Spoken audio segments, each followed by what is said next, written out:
साहित्यिक स्रोत। प्राचीन भारतीय साहित्य को दो भागों में विभाजित किया जा सकता है। धार्मिक साहित्य को पुनः दो भागों में विभाजित किया गया है। ब्राह्मण साहित्य, इसके अंतर्गत वेद, ब्राह्मण, आरण्यक, उपनिषद, वेदांग, रामायण, महाभारत, पुराण, स्मृति ग्रंथ आदि आते हैं।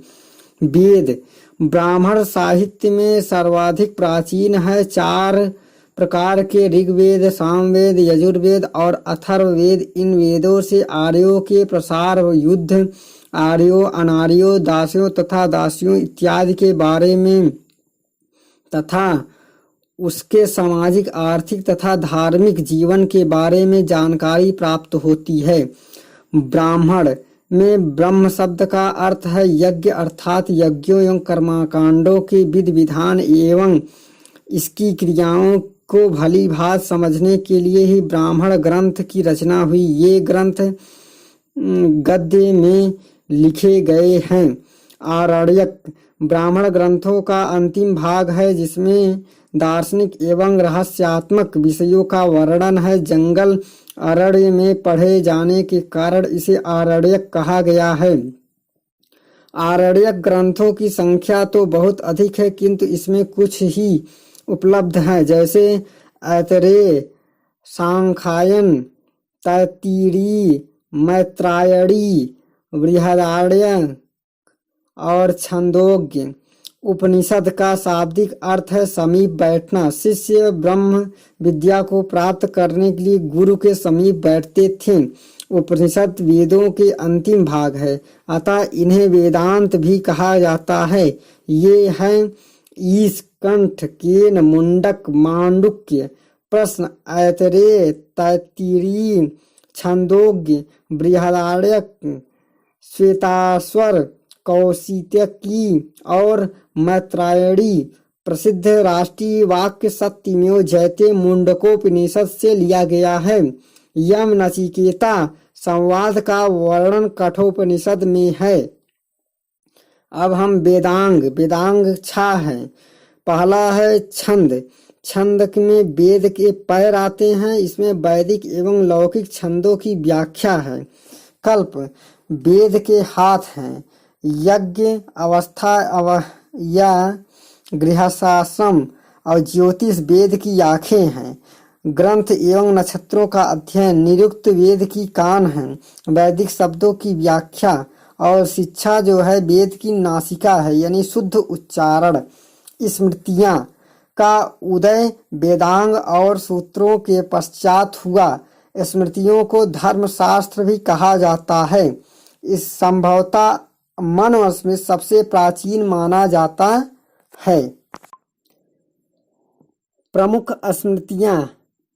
मनुस्मृति जो है ईसा पूर्व 200 से 200 ईस्वी के बीच काल इसका है। याज्ञवल्क्य स्मृति का 100 ईस्वी से 300 ईस्वी तक है। नारद स्मृति का है 300 से 400 ईस्वी है। और पराशर स्मृति का है 300 से 500 ईस्वी है। बृहस्पति स्मृति का है 300 ईस्वी से 500 ईस्वी है। और कात्यायन स्मृति का है 300 से 600 ईस्वी। और महाकाव्य रामायण तथा महाभारत 2 सर्वाधिक प्राचीन महाकाव्य है। रामायण की रचना वाल्मीकि द्वारा संस्कृत भाषा में पहली दूसरी शताब्दी में की गई। आरंभ में इसमें 6000 श्लोक थे, जो कालांतर में 12000 तथा फिर 24000 हो गए। इसे चतुर्विंशति सहस्त्र संहिता भी कहा जाता है। महाभारत में 18 पर्व में विभक्त है, जिसके रचयिता महर्षि व्यास माने जाते हैं। महाभारत में मूलतः 8800 श्लोक थे, जिसे जय संहिता कहा जाता था। तत्पश्चात श्लोकों की संख्या 24000 हो गई और इसे भारत कहा गया। पुनः इनके 1,00,000 श्लोक हो गए, जिसे महाभारत या शतसहस्त्री संहिता कहा गया।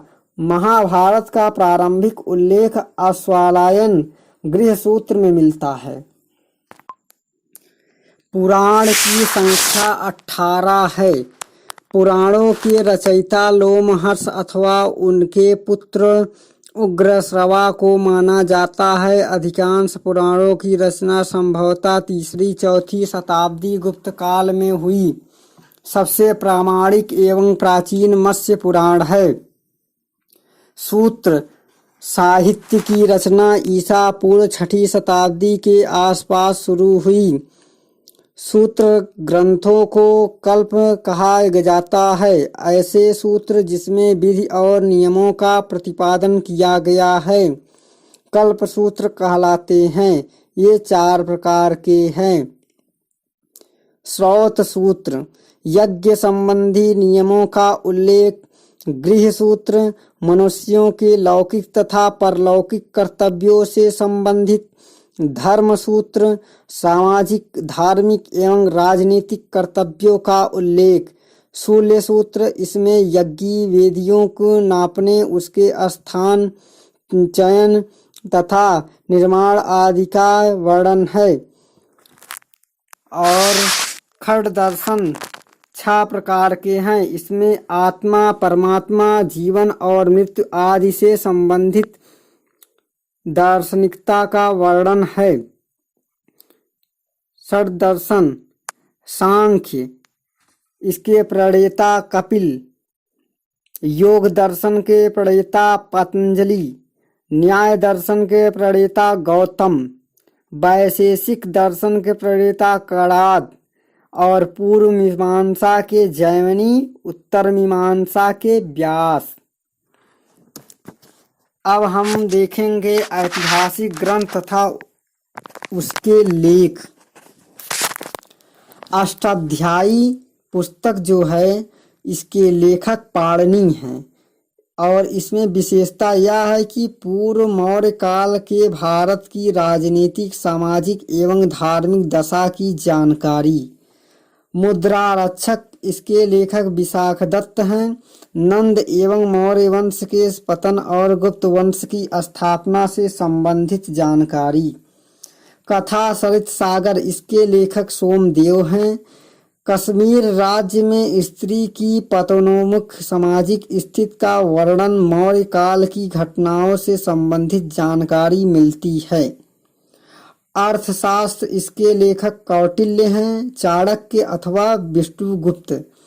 15 खंडों एवं 180 प्रकरणों में विभाजित 6000 श्लोकों वाले इस ग्रंथ में मौर्यकालीन राजनीतिक, सामाजिक, आर्थिक एवं धार्मिक स्थिति की जानकारी मिलती है। इस ग्रंथ का दूसरा व तीसरा खंड सर्वाधिक प्राचीन है। नीतिसार कामंडक गुप्तकालीन राजतंत्र पर प्रकाश पड़ता है। महाभारत के लेखक हैं पतंजलि, जिसमें शुंग वंश के इतिहास से संबंधित जानकारी मिलती है। और मालवा विकाग्निमित्र इसके लेखक हैं कालिदास। कालिदास ने इसमें यह लिखा है कि यह गुप्तकालीन रचना है। इसमें मालवाविका एवं अग्निमित्र की प्रेम कहानी की चर्चा है। रघुवंशम इसके भी लेखक कालिदास हैं। गुप्त नरेश समुद्रगुप्त की दिग्विजय की जानकारी मिलती है। और पुस्तक का नाम कथा सरित सागर, इसके लेखक हैं सोमदेव। राजा विक्रमादित्य के बारे में जानकारी मिलती है। और पुस्तक का नाम है हर्षचरित, इसके लेखक हैं बाणभट्ट। हर्ष की जीवनी एवं उपलब्धि का वर्णन। गौड़वाहो वागपति कन्नौज शासक यशोवर्मन के बारे में जानकारी मिलती है। विक्रमांक देवचरित इसके लेखक हैं बिल्हड़। इन्होंने कल्याणी के परवर्ती चालुक्य विक्रमादित्य की उपाधियां। और रामचरित इसके लेखक हैं संध्याकारानंदी, बंगाल के शासक रामपाल की जीवन कथा। और कुमारपाल चरित के लेखक हैं जयसिंह। इसमें चालुक्य शासक गुजरात कुमारपाल का यशोगान किया गया है। रामचरित और रामचरितमानस दोनों अलग अलग हैं, क्योंकि रामचरित के लेखक हैं संध्याकारानंदी और रामचरितमानस के लेखक हैं गोस्वामी तुलसीदास। तो इसमें कन्फ्यूजन ना हो। अगला है द्विआश्रम काव्य, इसके लेखक हैं हेमचंद्र। गुजरात के शासक कुमारपाल के बारे में जानकारी मिलती है। अगला है नव सहस संचरिता, इसके लेखक है पद्मगुप्त। इसमें परमार वंश के संबंधित जानकारी मिलती है। पृथ्वीराज रास विजय जयानक, इसके लेखक हैं पृथ्वीराज चौहान की उपलब्धि से संबंधित जानकारी मिलती है। राज तरंगड़ी, इसके लेखक हैं कल्हड़ पूर्ववर्ताय, पहला ऐतिहासिक ग्रंथ जिसमें कश्मीर का इतिहास लिखा गया है। गार्गी संहिता, गार्गी संहिता में हम क्या प्राप्त करते हैं? गार्गी यूनानी आक्रमण से संबंधित जानकारी, यूनानी आक्रमण से संबंधित जानकारी को हम गार्गी संहिता में प्राप्त करते हैं। कीर्ति कौमुदी नामक पुस्तक के लेखक हैं सोमेश्वर, यानी चालुक्य वंश के इतिहास के बारे में जानकारी मिलती है। मत विलास प्रहसन के लेखक है पल्लव नरेश महेंद्र विक्रम, जो कि 7वीं सदी में रचित। इसमें वहाँ की सामाजिक एवं धार्मिक जानकारी मिलती है। इसमें भिक्षुओं एवं कापेलिकों पर व्यंग्य किया गया है। अविंत सुंदरी कथा, इसके लेखक हैं दांडी। पल्लव के इतिहास के बारे में जानकारी मिलती है। प्रबंध चिंतामणि, इसके लेखक हैं मेरु तुंगाचार्य।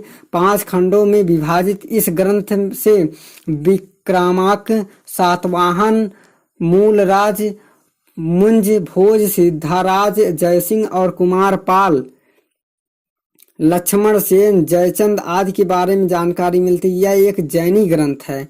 और मृच्छकटिकम के लेखक हैं मुद्रक, गुप्तकालीन समाज एवं संस्कृत का विवरण है।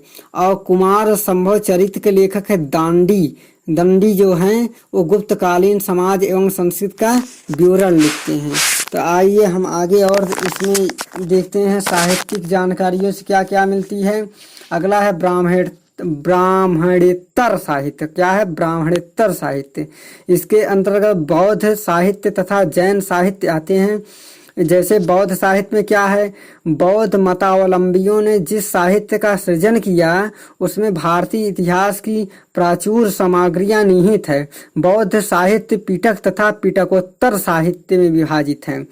तो आइए हम आगे जानते हैं क्या है महत्वपूर्ण तथ्य। महत्वपूर्ण तथ्यों में हम क्लिष्ट वैदिक शब्दों के संकलन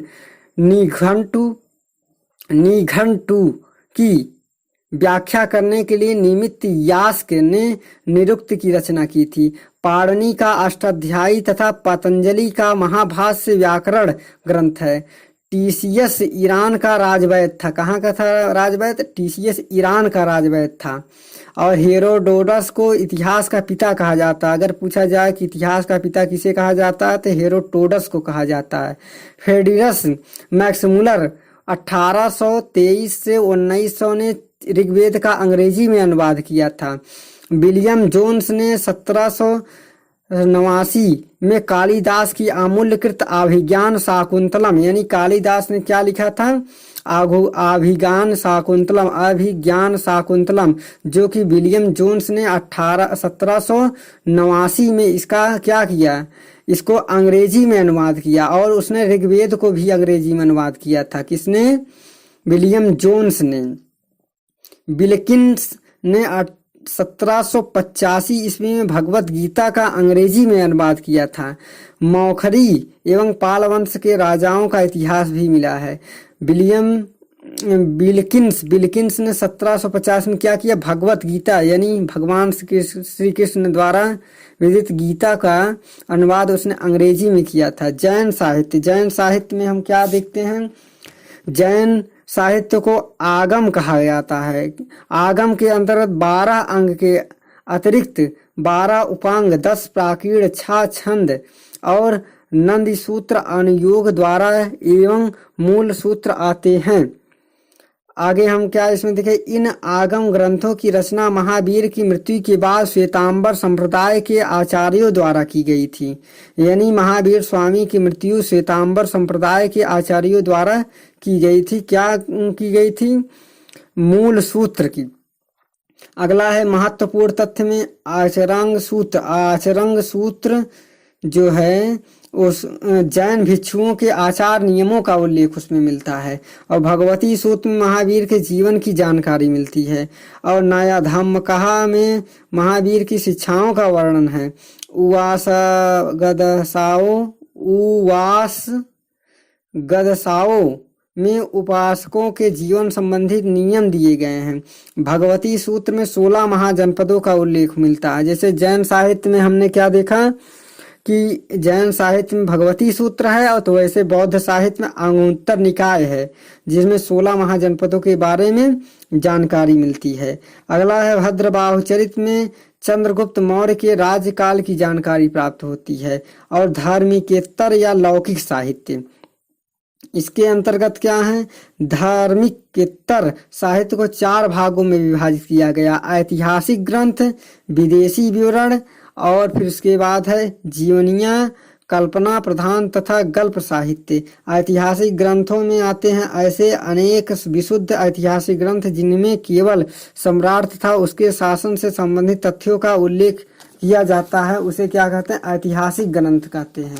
तो ये रहा प्रमुख रूप से साहित्यिक स्रोत, माने ऐतिहासिक स्रोत के बारे में जानकारी। ऐतिहासिक साहित्यिक स्रोत, ऐतिहासिक साहित्यिक स्रोत।